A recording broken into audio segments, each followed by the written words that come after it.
Jail జీవితం ఏం నేర్పించింది మీకు? శిక్షణ, హ్మ్.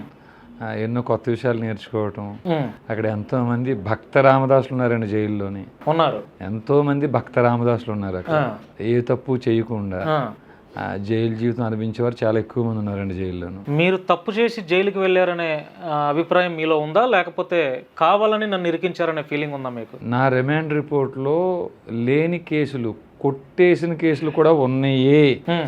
అని పోలీసులు మ్యాజిస్ట్రేట్కి అబద్ధం చెప్పారు. హ్మ్. అది నమ్మి మ్యాజిస్ట్రేట్ గారు పంపించున్నారు, మమ్మల్ని రిమాండ్కి పంపించారు. హ్మ్. రేపు పొద్దున్న ఇది క్రాస్ ఎగ్జామినేషన్, మా ఎవిడెన్స్ వేసేటప్పుడు అది తిరిగి వారి మీద కూడా మాకు కేసు పెట్టే అవకాశం ఉంది. హ్మ్.